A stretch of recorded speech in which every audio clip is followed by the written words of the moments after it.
নমস্কার সবাইকে, নলেজ জার্মিনেশনের একটা নতুন ভিডিওতে তোমাদের সবাইকে স্বাগত জানাই। বিশেষ করে যারা এএনএম, জিএনএম এবং বিএসসি নার্সিংয়ের পরীক্ষার প্রার্থী তাদের জন্য, শিক্ষার্থীদের জন্য এই ভিডিওটা।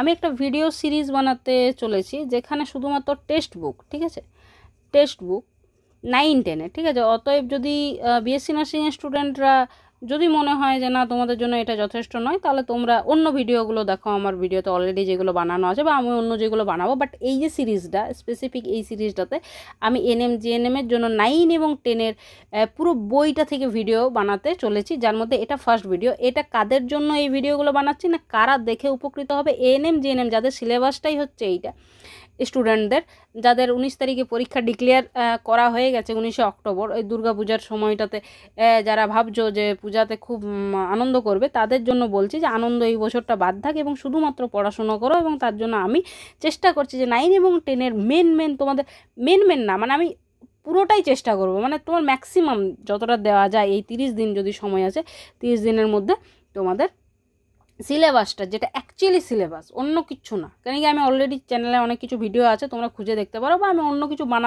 বানাবো হয়তো, সেগুলো দেখবে। বাট একদমই যেটাকে বলে টেক্সট বুক পড়া, যেটা আমি অন্তত বলি টেক্সট বুক পড়া, ঠিক আছে, সেই জিনিসটা আমি কিন্তু বানাতে চলেছি। এবং এই সিরিজে যতগুলো অ্যাজ মাচ অ্যাজ পসিবল, যতক্ষণ না যদি মানে সময় থাকে আর যদি সিলেবাসটা শেষ করার মানে সুযোগ থাকে, তো আমি করে দেবো হয়তো। তো সেই চেষ্টাটা করছি এবং খুব ছোট্ট সংক্ষেপে ভিডিও রাখবো আমি। প্রত্যেকটা ভিডিও 10 মিনিট 15 মিনিটের বেশি হবেই না।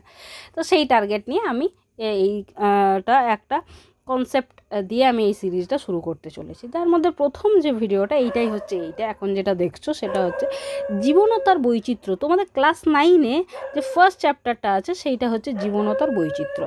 এটাকে লাইফ অ্যান্ড ইটস ডাইভার্সিটি বলা হয়। অর্থাৎ তোমাদের যখন সিলেবাসে দেখো, আমি বলি যে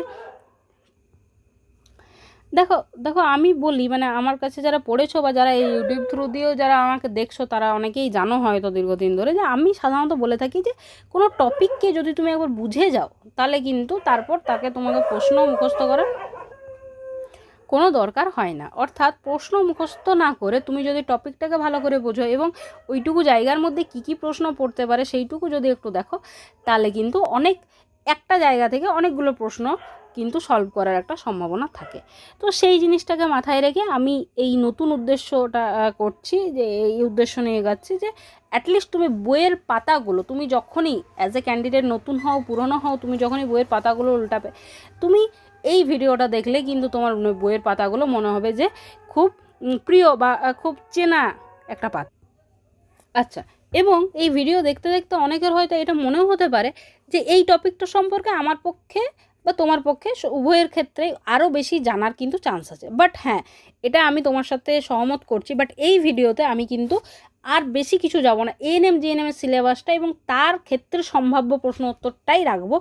এটা আমি বারবারই বলি, তুমি যে কোনো ক্যান্ডিডেট হও, তুমি যদি তোমার একটু প্রিপারেশন হয়ে থাকে, তাহলে 9-10-এর পর আমি বারবার বলি যে 11-12-এর বায়োলজি বইটাও পড়বে। অ্যাজ এ বায়োলজি টিচার বলছি, এবং এই দীর্ঘদিনের অভিজ্ঞতা শুরু থেকেই যেহেতু আমি পড়াচ্ছি, যবে থেকে এএনএম জিএনএমের পরীক্ষাটা হচ্ছে তবে থেকে, তো সেখানে তোমাকে আমি বারবার বলবো যে 11-12-এ কোনো ক্যান্ডিডেটের যদি এই চ্যাপ্টারটা এই বই থেকে হয়ে গেছে বা 9-10-এর বই থেকে হয়ে গেছে, অবশ্যই 11-12-এর বই থেকে তুমি করার চেষ্টা করবে। কেন কি 11-12-এর বইটা যদি কেউ একবার পড়ে দেয়, তাহলে কিন্তু তার সিলেবাসের আর কিছু পড়ার প্রয়োজনীয়তা থাকে না, অন্তত এএনএম জিএনএমের পরীক্ষার জন্য। আচ্ছা চলো শুরু করি, ঠিক আছে। তো আমি ম্যাক্সিমাম চেষ্টা করবো যে 9-10 সিলেবাসের মধ্যে থেকে যতটা প্রশ্ন আসা সম্ভব, যতটা এইটুকু টপিক থেকে যা যা করা সম্ভব, সেটা আমি আলোচনা করে দেবো, ঠিক আছে। এইটাই আমার টার্গেট, মেন টার্গেটের মধ্যে পড়ছে। তো প্রথমে দেখো জীবনের প্রধান বৈশিষ্ট্য, ঠিক আছে। জীবনের প্রধান বৈশিষ্ট্য মানে এখানে আমরা জীবন বলতে এখানে লিভিং অর্গানিজমকে বোঝাচ্ছি, ঠিক আছে, লিভিং অর্গানিজম। এবং একটা লিভিং অর্গানিজম মানে সে বেঁচে আছে, তো তার বেঁচে থাকার জন্য যে বৈশিষ্ট্যগুলোর প্রয়োজনীয়তা বা যে বৈশিষ্ট্যগুলো দরকার, সেই বৈশিষ্ট্যগুলো সম্পর্কেই আমরা এইটুকু জায়গায় আজকের ভিডিওতেই আলোচনা করব, ঠিক আছে। এইখান থেকে কিছু শুরু করার আগেই আমি একটা শর্ট প্রশ্ন তোমাদের সাথে একটু শেয়ার করব। যে প্রশ্নটা হচ্ছে যে এখান থেকে একটা প্রশ্ন আসতে পারে যে একজন বিজ্ঞানী আছেন, ঠিক আছে, যিনি প্রথম সরল আণুবীক্ষণিক যন্ত্র আবিষ্কার করেন। কেন আমি বলছি, কেন কি এই যে তুমি বৈশিষ্ট্যগুলো পড়বে, সেখানে বৈশিষ্ট্যগুলো পড়ার মধ্যে অণুবীক্ষণিক যন্ত্রের কিন্তু অনেক গুরুত্ব রয়েছে, এবং এই চ্যাপ্টারে ফার্দার যখন নেক্সট ভিডিও আমি দেবো, তো এইখান থেকে যে প্রশ্ন 1 নম্বর প্রশ্ন একটা আসতে পারে, সেই প্রশ্নটা আমি প্রথমেই তোমাদেরকে লিখিয়ে দিচ্ছি, যে লিখো তোমরা যে অ্যান্টনি ভন লিউয়েনহক, ঠিক আছে, কি নাম? অ্যান্টনি ভন লিউয়েনহক, ঠিক আছে, 1632 থেকে 1723 তিনি প্রথম সরল আণুবীক্ষণিক যন্ত্র আবিষ্কার করেন। কি করেছিলেন? সরল আণুবীক্ষণিক যন্ত্র আবিষ্কার করেছিলেন, ঠিক আছে, এবং প্রথম সজীব কোষ আবিষ্কার করেছিলেন। ফলে এই জায়গাটা থেকে একটা প্রশ্ন তুমি পাচ্ছ, ঠিক আছে। আর কি প্রশ্ন হতে পারে এই জায়গাটা থেকে? শুধুমাত্র এইটুকু, আমি এইটুকুই পড়াবো আজকে, জীবের প্রধান বৈশিষ্ট্য। আচ্ছা, এইখান থেকে আরেকটা বৈশিষ্ট্য, আরেকটা শর্ট প্রশ্ন যদি হতে পারে, তাহলে আমি একটু আলোচনা করে দিচ্ছি, যে আরেকজন বিজ্ঞানীর নাম, যিনি হচ্ছেন JBS হ্যালডেন। কে? JBS হ্যালডেন, ঠিক আছে। উনি কি করেছিলেন?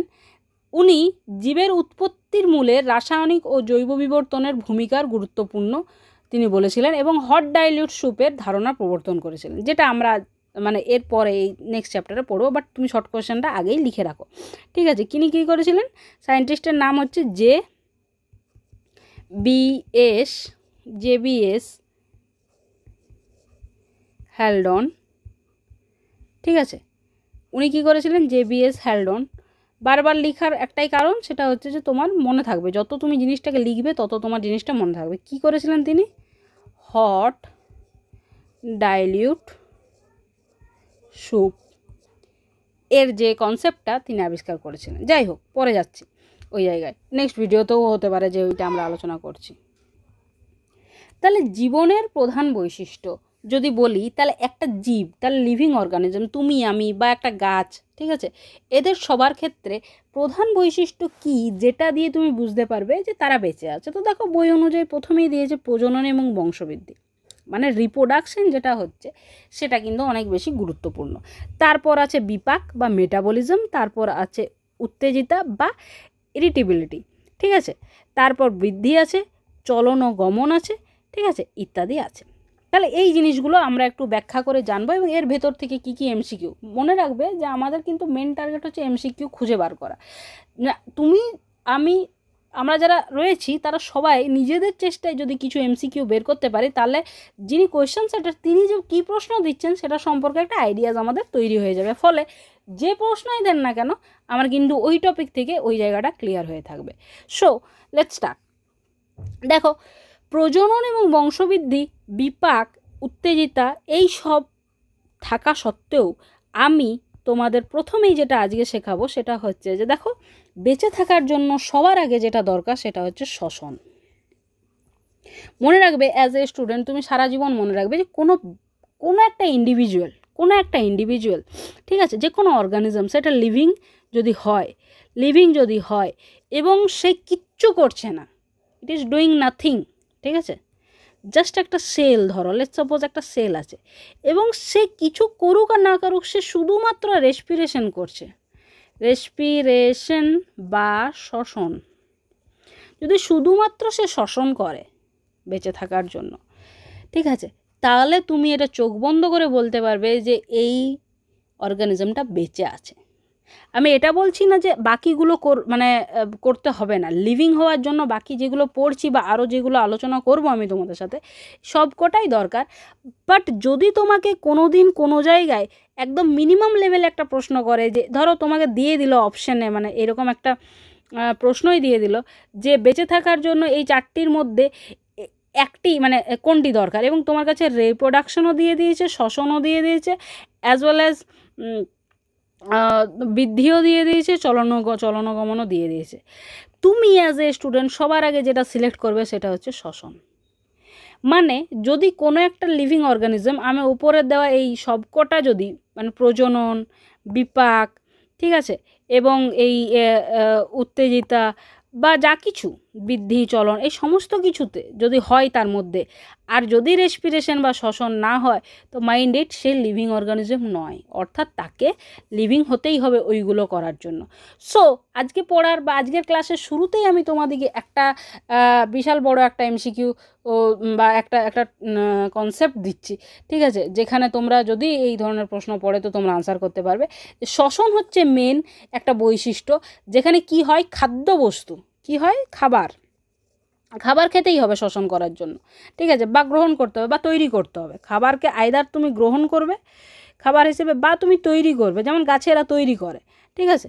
তো তুমি খাদ্যবস্তুকে কি করবে, শ্বসন পদ্ধতি আবার দুভাবে হয়, একটা হচ্ছে কোষীয় শ্বসন, একটা হচ্ছে বাইরের যে শ্বাসকার্য হয়, ঠিক আছে। শক্তির মুক্তি ঘটে, এখানে শক্তির মুক্তি ঘটবে এবং দেহের বিপাক হবে, ঠিক আছে, বিপাক কার্য হবে। ফলে কি হয়, খাবার থেকে সেখান থেকে শক্তি তৈরি হয়, এটিপি তৈরি হয়। কি তৈরি হয়, শ্বসনের ফলে আমাদের এটিপি তৈরি হয়, ব্যাস। তাহলে এই জায়গাটা হয়ে গেল। এইবারে দেখো, তাহলে শ্বসন হয়ে গেছে। এবার শ্বসনের পর আমরা বিভিন্ন জিনিস সম্পর্কে আলোচনা করতে পারি, যে একটা ইন্ডিভিজুয়াল সে বেঁচে আছে, তাহলে সে বাকি কাজগুলো আরামসে কিন্তু করতে পারবে। তার মধ্যে শুরুতেই আমরা যেটা নিয়ে আলোচনা করব, বইয়ে 2 নম্বরে থাকলো, আমরা এটা প্রথমে আলোচনা করব, সেটা হচ্ছে বিপাক। বিপাক হচ্ছে এমন একটা জিনিস, যে জিনিসটা কি হয়, যে তার আচ্ছা বিপাকটা একটু পরে আলোচনা করছি। তার আগে আমাদের যেটা দরকার হচ্ছে সেটা হচ্ছে বৃদ্ধি, ঠিক আছে। বৃদ্ধিটাকে একটু 1 নম্বরে আলোচনা করব, যে বৃদ্ধি হচ্ছে এমন একটা জিনিস, এই যে তুমি খাবার খাচ্ছ, খাবার খাওয়ার পর একটা ইন্ডিভিজুয়াল, সে একটা গাছ হতে পারে, গাছের কোষ হতে পারে, সে একটা অ্যামিবা হতে পারে, সে যে কেউ হতে পারে, তুমি আমি, একটা বিড়াল ছাগল, যে কেউ হতে পারে। তো খাবার খাওয়ার পর তার আকার, আয়তন এবং শুষ্ক ওজন যখনই বৃদ্ধি পায়, তখন তাকে আমরা বিপাক বলি, তাকে আমরা বৃদ্ধি বলি। মানে তার গ্রোথ হচ্ছে, মানে একটা সদ্যজাত শিশু, তার ওজন ধরো 1 কেজি, কিন্তু 6 মাস যখন বয়স হয়েছে তখন তার ওজন হয়ে গেল ধরো 5 কেজি কি 6 কেজি, ঠিক আছে, 5 কেজি হয়ে গেল হয়তো, আমি এমনি বলছি কথার কথা, ঠিক আছে। তো এইরকমভাবে যখন মানে বৃদ্ধি হওয়াটাই স্বাভাবিক, মানে একটা শিশু জন্মগ্রহণ করেছে তার মানে সে বাড়বে, সেটাই স্বাভাবিক, ঠিক আছে। একটা মানুষের 1 বছর বয়সে যে ওজনটা থাকে, তার যখন 50 বছর বয়স, তার ওজনটা কিন্তু অনেক বেশি থাকে, ঠিক আছে। তো খাবার খাবে এবং তার কি হবে, বিপাক হবে এবং বিপাক হওয়ার পরে তার বৃদ্ধি হবে, ঠিক আছে। এইটাই হচ্ছে বেসিক জায়গা। তাহলে কি হবে, তাহলে একটা শিশুর বৃদ্ধির দ্বারা তার পূর্ণবয়স্ক মানুষে পরিণত হবে। তাহলে বৃদ্ধি হচ্ছে এমন একটা বৈশিষ্ট্য যে সে লিভিং। আর যদি কারো বৃদ্ধি হচ্ছে না দীর্ঘদিন, যেমন একটা চেয়ার, ঠিক আছে, একটা চেয়ার স্কুলে কলেজে তোমরা দেখেছো যে একটা চেয়ার আছে, সেই চেয়ারটা যবে থেকে কেনা হয়েছে সেটা এক জায়গাতেই আছে, তার কোনো পরিবর্তন নেই, স্যার আকার আকৃতি একই রকম আছে, অর্থাৎ তার কোনো বৃদ্ধি হচ্ছে না। খুব সিম্পল একটা ব্যাপার, তার কোনো বৃদ্ধি হচ্ছে না। অতএব বৃদ্ধিটা একটা কমন জিনিস, যেটা হতেই হবে, তাহলে তুমি যেটাকে বলতে পারবে লিভিং অর্গানিজম। একটা বীজকে মাটিতে পোঁতার পর, ঠিক আছে, লেটস সাপোজ যে একটা ছোলাকে মাটিতে পোঁতানোর পর তারপর কী হয়েছে, তার অঙ্কুরোদ্গম হয়, ঠিক আছে। তার অঙ্কুরোদ্গমটাও তো এক ধরনের বৃদ্ধি, যে তার অঙ্কুর বেরিয়েছে, তারপর সেটা শিশু চারা হচ্ছে, তারপর তা গাছে পরিণত হচ্ছে। তো এই সমস্ত কিছুকে আমরা কী দ্বারা ইন্ডিকেট করছি, না এটা একটা বৃদ্ধি হচ্ছে, ঠিক আছে। আচ্ছা, বৃদ্ধি হচ্ছে কিসের জন্য, না বিপাকের জন্য। তাহলে বৃদ্ধি হওয়ার পেছনে কার হাত আছে, না বিপাক হচ্ছে। কি হচ্ছে, না খাবারটা খাওয়ার পর আমাদের মধ্যে মেটাবলিজম হয়, বিভিন্ন রকম মেটাবলিক প্রসেস চলতে থাকে, তার মধ্যে শ্বসনও একটা, ঠিক আছে। বিভিন্ন রকম মেটাবলিক প্রসেস চলতে থাকে, যার মধ্যে কিন্তু শ্বসনও একটা। তো এই বিভিন্ন রকমের যে পদ্ধতি চলতে থাকে তাকে আমরা বিপাক বলি। দেখো বইয়ের লাইন কিন্তু পড়বে, সবাইকে বলছি বারবার বইয়ের লাইন, ওই জন্য আমি বইটাই খুলে বসেছি, ঠিক আছে। তাহলে কি হচ্ছে, জীবের প্রত্যেকটি সজীব কোষ তথা সমগ্র দেহে জীবের চালনার জন্য যে শক্তি নির্ভর রাসায়নিক বিক্রিয়া ঘটে, মাইন্ডেড, তাহলে আমি এটা হাইলাইট করে দিচ্ছি, রাসায়নিক বিক্রিয়া ঘটে, তাকে বিপাক বলে। বিপাক জীবের একটি অন্যতম বৈশিষ্ট্য। এবং এখান থেকে তুমি আরও বেশি ইম্পর্ট্যান্ট একটা জায়গা এখানে পড়ছি, বিপাক হচ্ছে 2 ধরনের। এখান থেকে প্রচুর প্রশ্ন আসতে পারে যে 2 ধরনের বিপাক, একটা হচ্ছে উপচিতি বিপাক এবং একটা হচ্ছে অপচিতি বিপাক। তাহলে এই জায়গাটা আমি একটু লিখে আলোচনা করে দিই যে বিপাক কত ধরনের হচ্ছে, না বিপাক হচ্ছে 2 ধরনের। বিপাক হচ্ছে 2 ধরনের। দুই ধরনের বিপাক, একটা হচ্ছে উপচিতি বিপাক, একটা হচ্ছে অপচিতি। ঠিক আছে, তাহলে উপচিতি বিপাক, ঠিক আছে, উপচিতি বিপাকে কি হয়, জীবের শুষ্ক ওজন বৃদ্ধি পায়। কি হয়, শুষ্ক ওজন বৃদ্ধি পায়। আর অপচিতি বিপাক, অপচিতি বিপাকে কি হয়, শুষ্ক ওজন মানে হচ্ছে, অনেকের এই প্রশ্নটা আসবে মাথায় যে শুষ্ক ওজন মানে কি। শুষ্ক ওজন মানে হচ্ছে তার যেটা ড্রাই ওয়েট, যেখানে জল থাকবে না, একদম জল বাদ দিয়ে যে ওজনটা। ঠিক আছে, শুষ্ক ওজন হ্রাস পায়। ঠিক আছে, তাহলে শুষ্ক ওজন হ্রাস পাচ্ছে অপচিতি বিপাক। ঠিক আছে, এর এক্সাম্পল হচ্ছে শ্বসন, এটা প্রশ্নে আসে। শ্বসন আর রেচন। রেচন দেখো, শ্বসন মানে একটা খাবার খাচ্ছ এবং সেই খাবারটা একদম ধ্বংস হয়ে মেটাবলিক প্রসেসের মধ্যে দিয়ে গিয়ে শেষে এটিপি তৈরি করছে। রেচনও তাই, সেখানে যে খাবারটা সেটা মলমূত্র হিসেবে মানে পরিণত হয়ে যাচ্ছে, ফলে এরা ওজন হ্রাস পাচ্ছে। মানে আমি খাবার খাচ্ছি, ধরো 1 কেজি কেউ খাবার খেলো সারাদিনের মধ্যে, সেটা এটিপি হয়ে বেরিয়ে গেল, রেচন হিসেবে বেরিয়ে গেল। ঠিক আছে, মানে মলমূত্র হিসেবে বেরিয়ে গেল। ঠিক আছে, আর শুষ্ক ওজন বৃদ্ধি পাচ্ছে কোন পদ্ধতিতে, না সালোক সংশ্লেষ পদ্ধতিতে। সালোক সংশ্লেষ কী করে, না দেখো কার্বন ডাইঅক্সাইড আর এই ধরো আলোক ইত্যাদি নিয়ে তৈরি হয়ে গেল গ্লুকোজ। ঠিক আছে, আলোক, জল এইসব নিয়ে গ্লুকোজ তৈরি হয়ে গেলো। এবং গ্লুকোজ যে তৈরি হলো সেটা যথেষ্ট আমরা জানি যে এটা একটা ওয়েটেবল থিংস, এটা এইগুলো সব মিলে একটা জিনিস তৈরি হলো। গ্লুকোজ কিন্তু লিটারেলি আমাদের সমস্ত কিছু নিয়ে একটা যেটা ওজন বৃদ্ধি করবে, মানে গ্লুকোজ খাওয়ার পর তোমার, এবং গ্লুকোজকে যদি আমরা কাউন্টও করতে পারবো। ঠিক আছে, পুষ্টির ক্ষেত্রেও তাই। পুষ্টি হচ্ছে এমন একটা মেটাবলিক প্রসেস যে এই যে বললাম যে একটা 6 মাস, একটা এক মাসের বাচ্চা, তাকে ডেইলি যদি ঠিকঠাক খাবার খাওয়ানো হয় তো তার পুষ্টি, তার যখন 6 মাস বয়স হবে তখন তার চেহারা, গ্রোথ, এবং 1 বছর এবং 1.5 বছর যখন হবে, 2 বছর যখন বয়স হবে, তখন কিন্তু সে হাঁটবে, চলবে, তার গ্রোথ হবে, তার ওয়েট বাড়বে, তার হাইট বাড়বে, সমস্ত কিছু কিন্তু তার কী হবে, গ্রোথ দেখতে পাবো। তো এই জিনিসটা হচ্ছে উপচিতি। ঠিক আছে, আর একটা হচ্ছে অপচিতি। ঠিক আছে, তাহলে আমরা এই দুটো কিন্তু আমাদেরকে মনে রাখতে হবে। একটাকে ক্যাটাবলিজম বলা হয়, একটাকে অ্যানাবলিজম বলা হয়। ঠিক আছে, তাহলে এই বিপাক হচ্ছে একটা অন্যতম একটা ক্যারেক্টারিস্টিক ফিচার, যেটা কিন্তু তোমার একদম ইউনিসেলুলার অর্গানিজম থেকে মাল্টিসেলুলার অর্গানিজম সবার মধ্যে কিন্তু এই জিনিসটা আমরা কি দেখতে পাবো। আচ্ছা, উপচিতি বিপাককে অ্যানাবলিজম বলা হয়। ঠিক আছে, উপচিতি বিপাককে, ঠিক আছে, যেটাতে এটা বাড়ছে। অনেকের প্রশ্ন থাকতে পারে যে ম্যাম আপনি এটা কি হবে। তো উপচিতি যে বিপাক, যেখানে ওজন বৃদ্ধি পাচ্ছে, তাকে বলা হয় অ্যানাবলিজম। কি বলা হয়, অ্যানাবলিজম। আর যেখানে ওজন কমছে সেটা হচ্ছে ক্যাটাবলিজম। ক্যাটা থেকে কমার একটা রিলেশন তৈরি করতে পারো। ঠিক আছে, ক্যাটাবলিজম। ওকে, তো এইটা হলো, এইখান থেকে এইটাই প্রশ্ন, এই জায়গাটা ভিডিওতে বারবার তোমরা এই জায়গাটা দেখবে। আমি আমি চেষ্টা করবো যে পিডিএফটা, গ্রুপ একটা আছে আমাদের নলেজ জার্মিনেশন বলে, তো সেই গ্রুপটাতে পাঠিয়ে দেবো এই পিডিএফটাও। ঠিক আছে, যাতে তোমাদের না কোনো অসুবিধা হয়। প্রত্যেকটা চ্যাপ্টার পড়ার পর, প্রত্যেকটা ভিডিও বানানোর পর সেইটার যে ইয়েটা, পিডিএফটা যেটাতে আমি আলোচনা করছি, সেইটা এই বইটা সমেত, তাহলে তোমাদের কি হবে, বইয়ের পাতাটাও তোমাদের কাছে থেকে যাবে। এটাও হতে পারে যে অনেক স্টুডেন্ট এরকম আছে যার কাছে হয়তো 9, 10 বই নেই। ঠিক আছে, সে হয়তো অন্য কিছু থেকে পড়ছো বা কিছু, অনেক কিছু হতে পারে। আমি তো জানি তোমরা যারা, অনেকে তো শুধু মানে মোবাইলের ভরসাতে ফর্ম ফিল আপ করেছে, আর অনেকে হয়তো কোয়ালিফাইও করে যাবে শুধু ইউটিউব দেখে।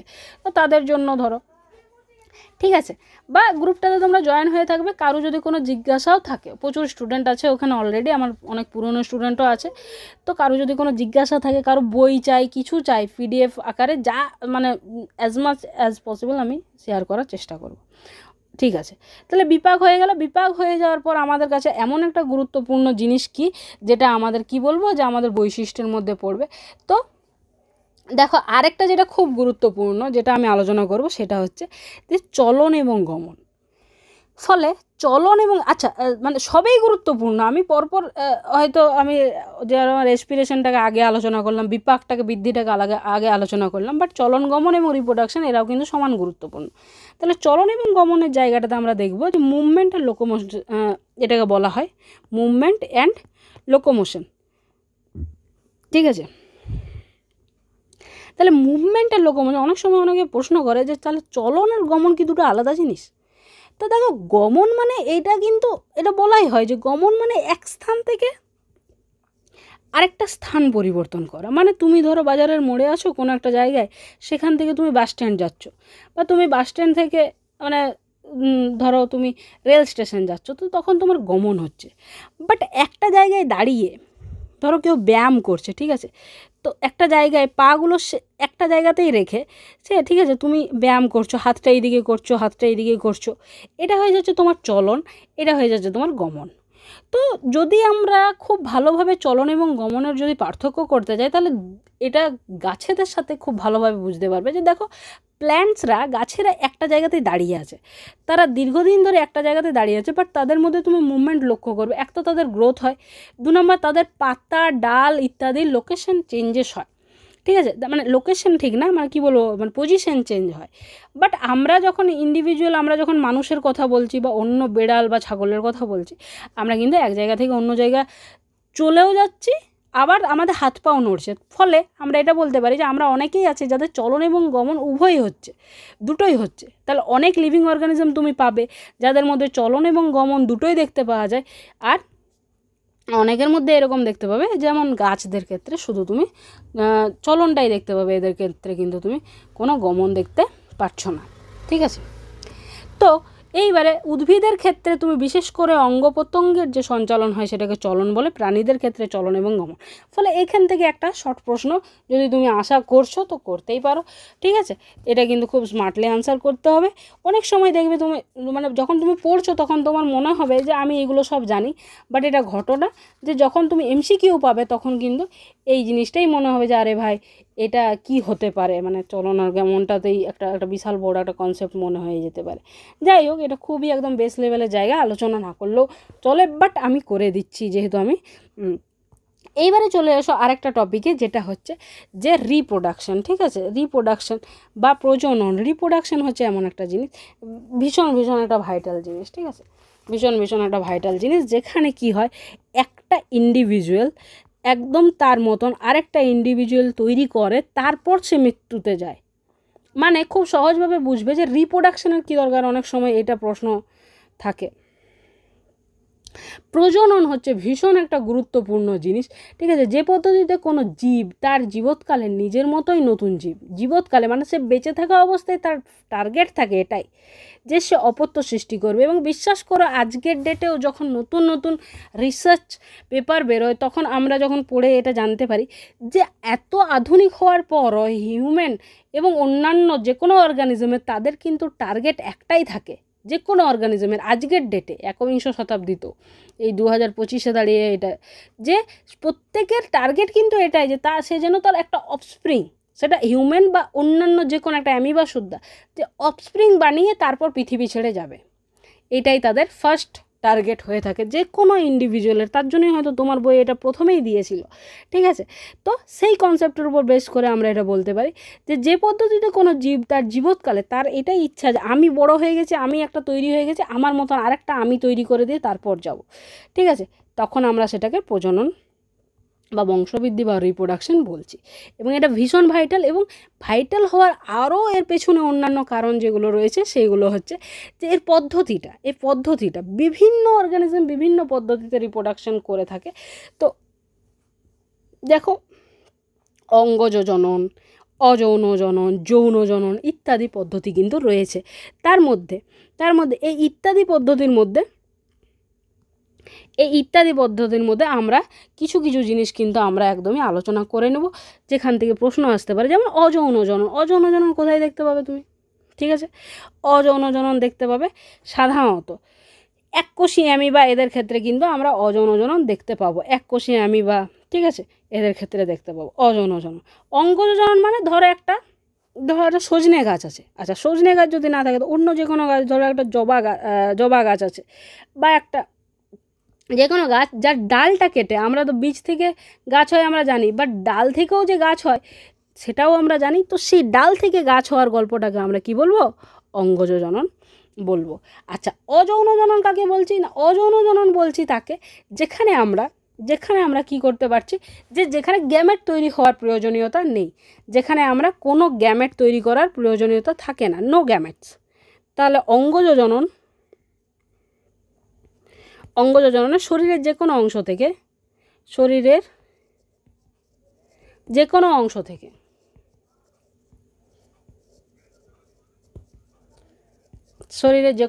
থেকে, যখন আমরা নতুন একটা জীব তৈরি করতে পারি। আচ্ছা, অযৌন জনন এগুলো সম্পর্কে ডিটেলসে পড়বে যখন জনন পোর্শনটা আসবে আমাদের কাছে, ঠিক আছে? নেক্সট চ্যাপ্টারের একটা জায়গায় আছে জনন, ডিটেলসে পড়তে হয়, এখান থেকে প্রচুর প্রশ্ন আসবে। অযৌন জনন কি না, যেখান থেকে আমরা দেখতে পাবো যে অযৌন জননে আমরা দেখতে পাবো এখানে কোনো গ্যামেট তৈরি হবে না প্রথমত, যদি হয়তো একটা সিঙ্গেল গ্যামেট তৈরি হবে।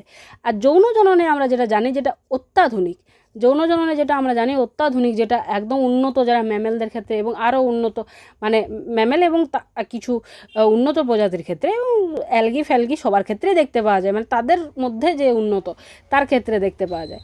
তো যৌন জননে কি তৈরি হবে? দুটো গ্যামেট তৈরি হবে, একটা হবে মেল গ্যামেট, একটা হচ্ছে ফিমেল গ্যামেট। মেল গ্যামেট এবং ফিমেল গ্যামেটের যখন ফিউশন হয় তখন কি তৈরি হয়? জাইগোট তৈরি হয়, জাইগোট। এটা এন হ্যাপ্লয়েড থেকে 2n জাইগোট তৈরি হয়, তখন সেটাকে আমরা যৌন জনন বলছি।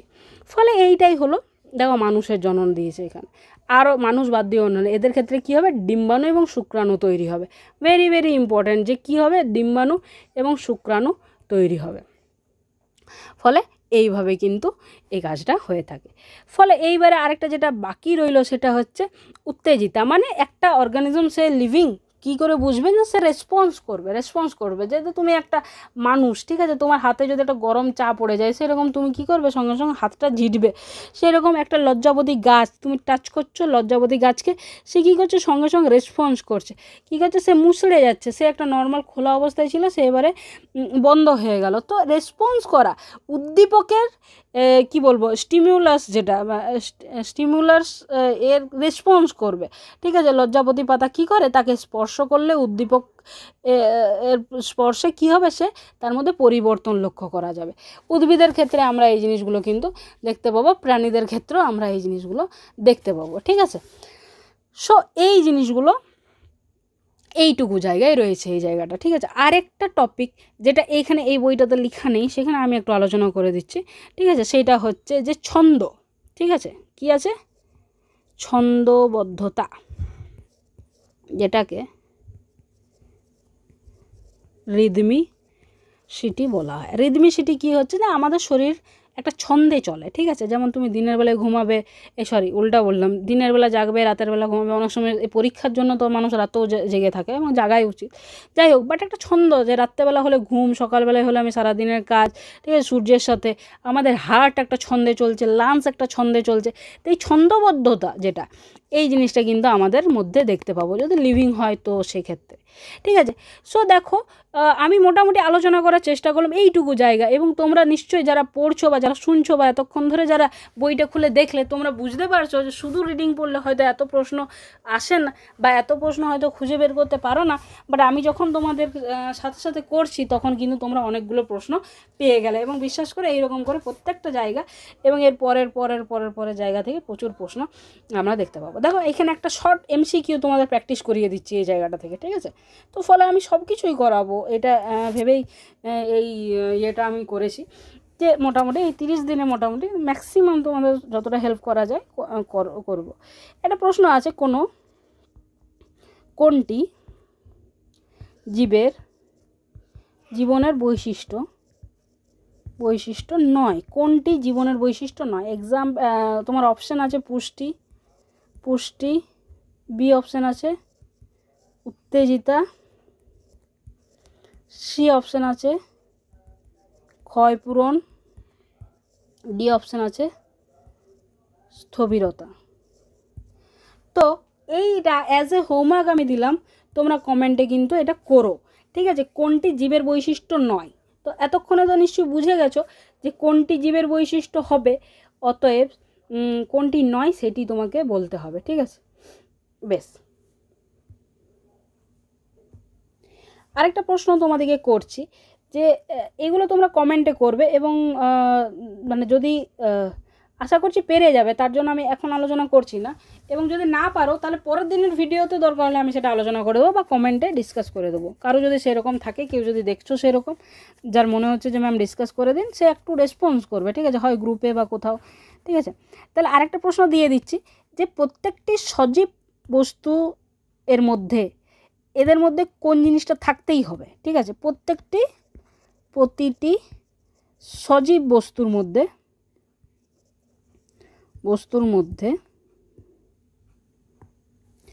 তো দেখো, প্রত্যেকটি সজীব বস্তুর মধ্যে থাকে মস্তিষ্ক, বিশেষ শ্বাসঙ্গ, উত্তেজনায় সাড়া দেওয়ার ক্ষমতা, না সৌরশক্তি আবদ্ধকরণের ক্ষমতা। দেখো প্রশ্নটা পড়বে ভালো করে, যে কি বলতে চাইছে, বলে প্রত্যেকটি সজীব বস্তু মানে এই ইউনিভার্সে যত সজীব বস্তু আছে তাদের মধ্যে একটা বৈশিষ্ট্য এদের মধ্যে কমন হবে। সবার ব্রেন থাকবে, না বিশেষ শ্বাসঙ্গ, না উত্তেজনায় সাড়া দেওয়া, না সৌরশক্তি আবদ্ধকরণ, এদের মধ্যে কোনটি হবে সেইটা তোমরা মেনশন করবে। পরীক্ষার হলো এই রকম কিন্তু প্রশ্ন। এটা তো খুব সহজের মধ্যে, বাট এটা প্র্যাকটিসের জন্য আমি দিলাম। ঠিক আছে, আশা করছি ভিডিওটা সবার ভালো লেগেছে। ভিডিওটা হয়তো যতটা আমি বলেছিলাম যে সময়, তার থেকে একটু বেশি হয়ে গেল, কেন কি আমি ব্যাখ্যা করলাম যেহেতু। ঠিক আছে, তোমরা এটাও আমাকে বলতে পারো যে তোমরা ব্যাখ্যা করা চাইছো কি না, যদি কেউ দেখছো যে যদি ব্যাখ্যা না করতে হয় তাহলে হয়তো ভিডিওটা আরও ছোট হবে, এবং নেক্সট ডে আমি চেষ্টা করবো একটু ছোট করার। বাট এই রকমভাবে যাতে প্র্যাকটিস তোমরা করতে পারো, তোমাদের কিন্তু অনেক হেল্প হবে, আশা করছি প্রিপারেশনটা ভালো হবে। তো আজকের মতো ভিডিওটা এই পর্যন্তই। নতুন যদি কেউ দেখছো তারা চ্যানেলটা অবশ্যই সাবস্ক্রাইব করে দিও। ঠিক আছে, আর বন্ধুবান্ধবদের মধ্যে শেয়ার করে দিও, এবং নেক্সট ভিডিও আমি খুব শীঘ্রই আপলোড করব।